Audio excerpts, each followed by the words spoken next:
Today we're taking a look at the different modes of transport available in Sylhet along with the approximate costs. Who says max is 2 to a bike? It's 3 to a bike. The first mode of transport is simply walking. However, on these streets that can be very dangerous. There aren't any proper pavements or designated crossing points. Streets of Sylhet. Streets of Sylhet. Just don't get run over. Have to relearn how to cross the roads again here. As you can see, traffic is just everywhere with no clear lanes. When crossing these streets, you have to take a literal leap of faith as most drivers will swerve around you. Not recommended for the faint of heart. Of course, you wouldn't think of walking anything more than a few hundred meters. This is a rickshaw. It's a three-wheeled cycle.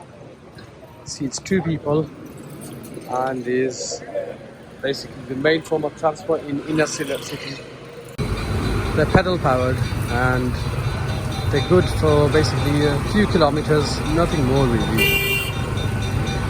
Typical costs for riding these are around 30 taka for around 0.5 to 1 kilometer or about 10 minutes ride. I recommend giving these guys extra as they work very hard for their money.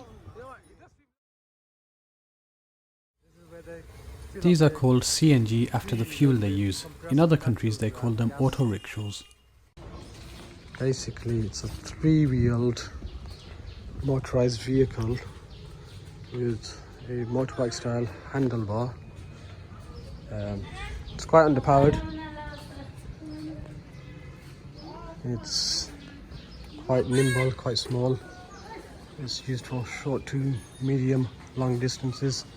There's space for, I would say, 3 there and 2 passengers plus the driver there. But if you sit at the front, you'd essentially be semi-hanging out. And there's storage space at the back for luggage, whatnot. Costs vary, but at minimum you'll be paying around 80 taka for a short journey. You can even negotiate a good day rate to keep the driver with you all day. Some will even do longer distance journeys over more difficult roads like this.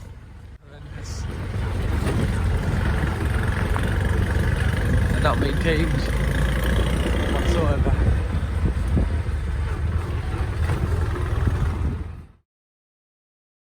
So this is known as a tomtom. It's a battery powered 3-wheeler. It's basically the equivalent to a CNG. But it actually is a lot more roomier. As you can see, it's based on a motorcycle design, just stretched out here. Green electric vehicle, nice. Yeah. Welcome to the streets of Sylhet. They're crazy. One of the most fun and scary forms of transport is a motorbike. Finding yourself weaving in and out of traffic can be heart-wrenching. If you know someone willing to drive you around, then this can be one of the cheapest forms of transport, as you'll only usually have to pay for fuel. Of course, the dust can get in your eyes, therefore I'd recommend wearing sunglasses.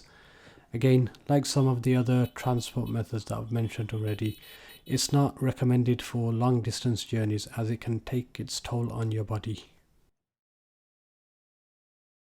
So this is a lighthouse. So the reason lighthouses are called lighthouses is that it's one of those brand name things again, where basically the very first popular one was called Toyota Lighthouse, and so they call everything else that was similar a lighthouse. So if you need a minivan, then ask for a lighthouse. These are the default choices when doing any form of intercity travel. They are mostly air-conditioned and suited to long distances, even over bumpy roads. The cost for a one-way journey from Sylhet to Sunamganj, for example, is about 2000 taka. This is a green line. This is basically your intercity travel between several cities. So they've got listed the Sylhet, Dhaka, Chittagong, Cox's Bazar, Jessore, Benapole, Khulna and Kolkata. So these are quite comfortable long journey long haul kind of intercity travel providers. Seats are quite large, they're reclining seats. They do provide an onboard meal on most of their services, and it's a non-stop service between each of those cities. The fare, from what I remember, is about 3,000 taka, so it's not too bad. It's actually very similar or just slightly less than a flight to Dhaka. So that's the fare from Sylhet to Dhaka. So this is the lounge at the station. It's quite a basic lounge, just with quite a number of seats and a ticket counter. By the looks of it, they do double deckers as well. I've not actually been on one of those, so it's quite a change. Surprised really, because a lot of the overhead wiring is less than a double decker. If you ever need transport to get from one city to another in Bangladesh, then I'd recommend using one of these. Alternatively, if a flight's available and it's of a similar price, then I'd take a flight, to be honest. I should also mention that competitors are available. So this one is called London Express. As I mentioned, flying can actually work out the best way to travel between the major cities. It can save you considerable amount of time too.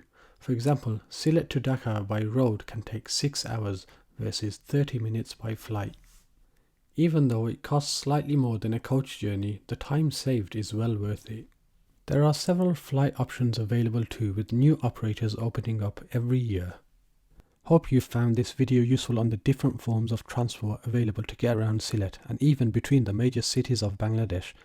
If you've got any questions, please drop a comment below and I'll do my best to answer.